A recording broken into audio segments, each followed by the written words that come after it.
Hello. Today I want to share with you my favorite Emily Henry quotes. I figured it was very timely because of the release of Great Big Beautiful Life just a little bit over a month ago.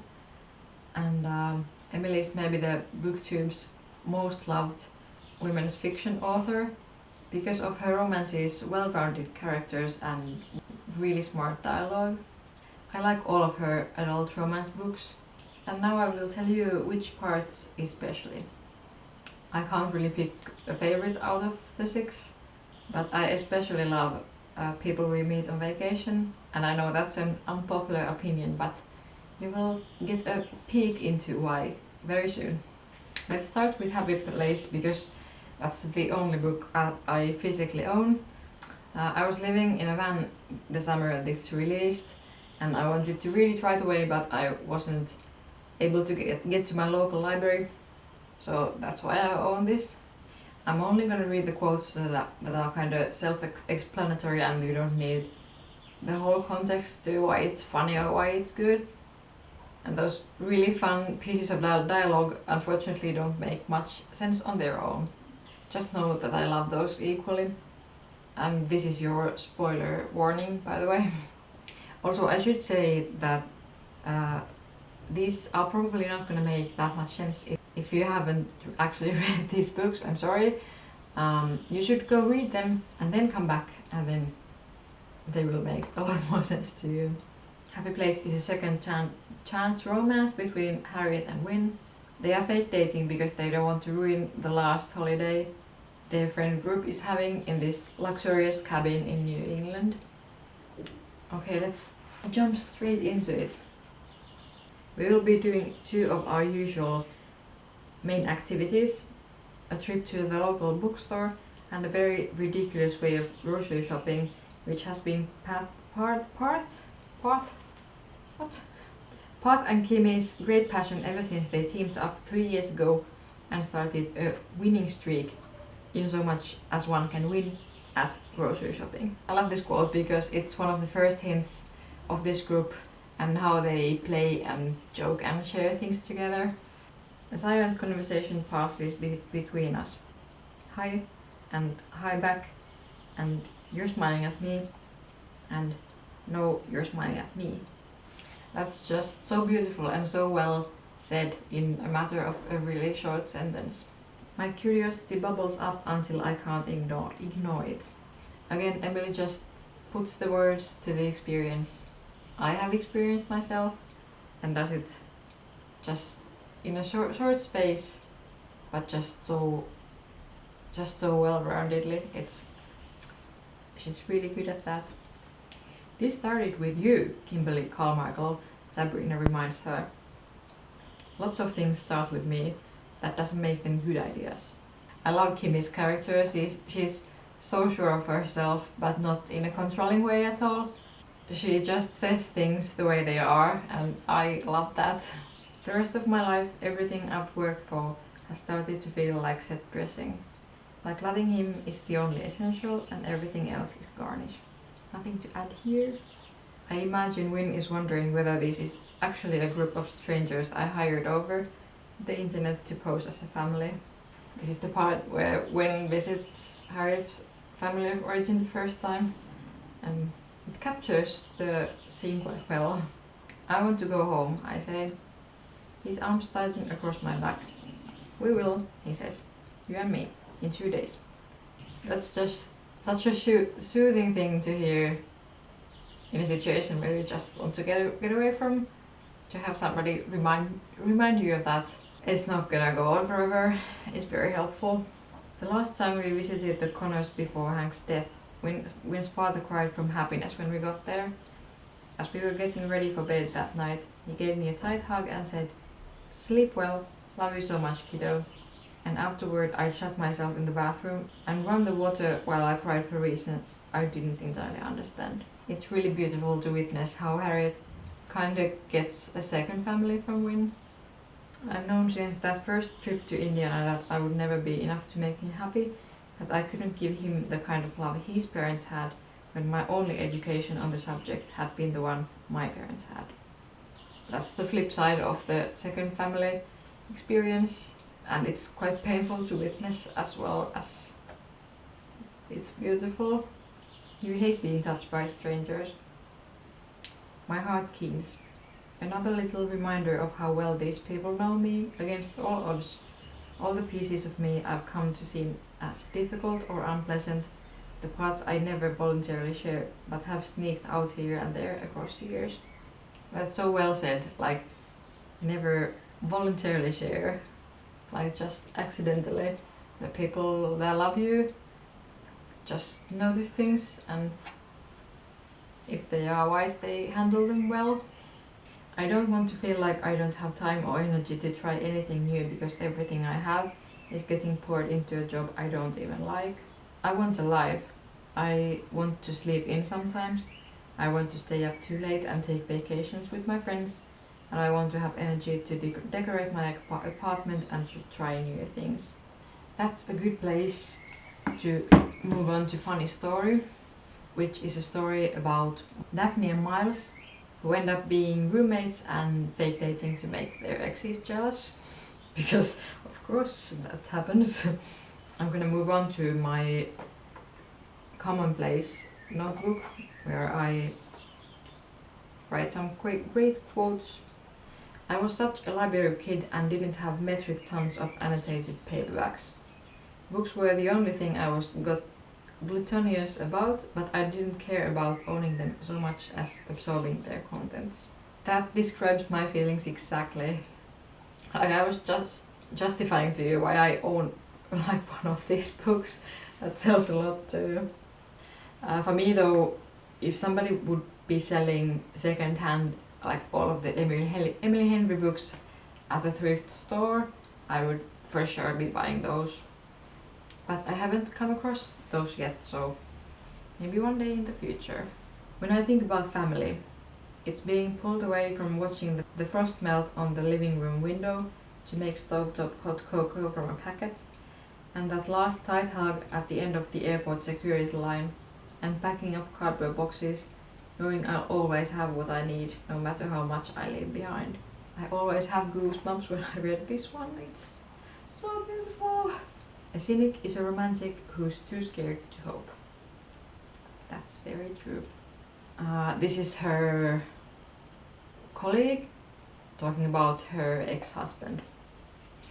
I realized I had this tendency to set up the tests. Like, how long can I be in the room before he looks up from his phone? Or if I don't say anything, will he ever do the laundry? Or if I never suggest we get together with friends or do anything fun, will he be the one to make plans, or does it all fall on me? Then let's move on to beach read. A crowd pleaser, rivals to lovers, story about January and Augustus who end up being neighbors and making a bet to encourage each other over a writing slump. January's father just died and she found out at his funeral that he was cheating on her mom with this another woman, so she's now understandably having a personal crisis. I felt a little empty, a little light. Happy. Not giddy or overjoyed, but that low steady level of happiness that in the best periods of life rides underneath everything else, a buffer between you and the world you are walking over. I think this might be the favorite of all the quotes I'm sharing today. It's just simply so well said. The best period of my life was the second year of high school, and that's exactly what it felt like. I remember one night staying up late in December finishing my schoolwork, and it didn't bother me at all. Sleep is very important to me, but I didn't mind that I'd lose sleep, and I just had this kind of buffer of happiness, and it's very true that it kind of protects you from those little annoyments of life so well. And to be 17 again. No, I'm just kidding, but anyway, this next quote is January explaining to Gus how she manages to keep her vulnerability in the cruelness of the world. I never got my answers, and sometimes I still want them, and other times I'm terrified of what I'll find out. But people aren't math problems. I can miss my dad and hate him at the same time. I can be worried about this book and be torn up about my family and sick over the house I'm living in, and still look out at Lake Michigan and feel overwhelmed by how big it is. Bad things don't dig down through your life until the pit's so deep that nothing good will ever be big enough to make you happy again. I love that. Once, in a bad season of tension headaches, my doctor had told me that pain was our bodies demanding to be heard. Sometimes it's a warning, she said. Sometimes it's a billboard.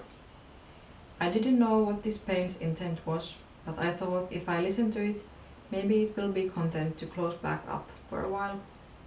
Maybe this night of pain would give me even a day of relief. That's something I've been thinking a lot during my early adulthood. This next one is a conversation between two best friends. Falling's the part that takes your breath away. It's the part when you can't believe the person standing in front of you both exists and happen to wander into your path. It's supposed to make you feel lucky to be alive, exactly when and where you are. Tears clouded my vision. I did feel that with Gus, but I'd felt it once before. You're wrong that you never saw that with me, I said, and Chaddy cocked her head thoughtfully. That's how I felt when I found you. It just makes me want to cry. It's a good day, Gus said. Sometimes he said that, usually when we were in the middle of something mundane, like loading the dishwasher or dusting the front room of his house in our nasty cleaning clothes. Gus and I would sit on my tiny balcony above them and let the smells and sounds float up to us. It's a good day, he'd say, or if he'd accidentally shut the balcony door with it locked again, he'd say something like, what a fucking day. And then he'd climb down the fire escape to the weed-smoking siblings and ask if he could cut through the store and to the second stairwell inside the building, and they'd say, sure man, and a minute later he'd appear behind me with a fresh beer in hand. I wish I remembered to say it's a good day more often, or even it's a fucking day, if it's a fucking day. Asked Lee. Let me prove I'm right, let me prove I can love you forever. Then you and me on vacation, or people we meet on vacation. I cannot comprehend why it has two names. My friends still love a story about Poppy and Alex who go on a holiday together every year. Poppy is the female main character I personally relate to the most in Emily Henry books, which is a big reason why this has such a special place in my heart. He was being a horrible photographer on purpose, not out of protest, but to crack me up. It was the flip side of the sad puppy face coin, another performance for me and me alone. I love that. Laughing together is definitely a love language of mine, and it means a lot when somebody goes out of their way to make you laugh. It's possible that all those little moments that meant so much to me never meant quite the same thing to him. It's possible that he didn't reach out to me for 2 full years because when we stopped speaking, he didn't lose something precious the way that I did. I've had this painful experience myself, and it's very poignant how you are aware of the time passing, like you're counting how long was it since you were talking, and that's a painful experience. Then there's dialogue between Poppy and Alex. Remember when we went to San Francisco and we kept saying when in Rome whenever we wanted to buy something, I asked. Maybe, he says, sounding uncertain. I'm guessing my expression must be something along the lines of crushed, because he apologetically adds, I don't have a great memory. I do have a great memory myself, so when somebody doesn't remember the good times we had, it's hard to understand, honestly. Teasing has always been a big part of our dynamic, and it's felt like our thing. But there are things he won't do in front of me now. Parts of him he doesn't trust with me, and I don't like how that feels. There's always the risk that laughing together goes too far and doesn't leave room for vulnerability or anything serious. Then there's a scene that Poppy hurts her leg and is unable to walk while they're on a hike or something. Here's what's going to happen, he says. I'm going to pick you up and I'm going to carry you very slowly down the trail. And I'm probably going to have to stop a lot and set you down, and you're not allowed to call me Seabiscuit or scream faster, faster in my ear. I laugh into his chest. That's 100% me and my husband. This.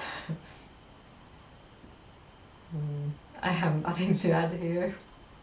Sometimes I scrape myself off my sofa, stuff a frozen meal in the microwave, and as I wait for the timer to go off, I just think I will have to do this again tomorrow, and the next day, and the next day. Every day, for the rest of my life, I'm going to have to figure out what to eat and make it for myself, no matter how bad I feel or tired I am. Even if I have a 102-degree fever, I will have to pull myself up and make a very mediocre meal to go on living. That's such a telling phenomena. I mean, if you get depressed from the thought, and I have in the past, like feeding yourself every day for the rest of your life, it probably means that something should change in your life, preferably soon. Then there's dialogue again. You're just... I shake my head, searching for any word that could possibly encompass what I'm feeling. So tall. His smile is wide, unfettered, naked Alex just for me. I love you too, Poppy Wright. That's just so beautiful. Book lovers. One of my absolute favorites. Another rivals to lover story. Nora and Charlie are spending their summer in this small town and working on the same publishing project to New York, where they both live. And then there's dialogue. Is that what you want to hear, Charlie? That my vacation is not off to an auspicious start? I'm always a fan of the truth, he says. No one's always a fan of the truth, I say. Sometimes the truth sucks. It's always better to have the truth up front than to be misled. I respect that. I mean, I think most of the people live by the sometimes the truth sucks rule, but I think Charlie's so right here. Then Charlie is talking about being back in this small town where he's originally from. People like to remember childhood as all magic and no responsibilities, but that's not really how it is. You have absolutely no control over your environment. It all comes down to the adults in your life. Whenever I'm here, it feels like the walls are closing in on me. I've spent 15 years coming home as rarely as possible because it's fucking lonely to feel like you don't fit somewhere. I get so fucking claustrophobic from it all, from feeling like I don't know how to be myself here. That's so true. I think most of us didn't have all magic childhood, and it's sometimes we still put the pressure on ourselves to remember it all magical. Then Nora is slowly falling in love and connecting to her deceased mother that way. This, I think, is what it is to dream, and I finally understand why Mom could never give it up. Because this wanting, it feels good, like a bruise you need to press on, a reminder that there are things in life so valuable that you must risk the pain of losing them for the joy of briefly having them. The risk of losing something. I mean, if you're really aware at all when you're entering into a relationship, it's something that you have to wrestle with, and it can feel unbearable, but then there's the possibility of love, and that's often worth taking the risk. Okay, so this is Charlie presenting a plan for their future to Nora. I've racked my brain and this is the best I can come up with, so I really hope you like it. I don't know, this competency of him and how he offers it, it's just really attractive to me. I love you too. I don't have to force past a knot or through the vice of a tight throat. It's simply the truth. And lastly, the new release, or the newest release. Great Big Beautiful Life. It's a story of Hayden and Alice who go on to write this biography of a famous old lady called Margaret. So they're kind of rivals. They are both trying to get the same job, and then there's a mystery as well. The most beautiful things never hold up on a screen. That, I think, is why I became a writer instead of a photographer. With writing, you could always add more. With photography, you had to get it right the first time. I didn't have the patience for that, or the faith in myself, if I'm being honest. Again, that's just something I have personally really experienced. Like, I did try photography when I was a teenager, but I also did stuck with writing because of the reasons Emily explains here. Some dialogue. Do you want to have kids? I ask. Sometimes, he says, when I'm feeling optimistic. That's so true too. Like, that's so well said. Then Alice's mother is talking about her father who has passed away.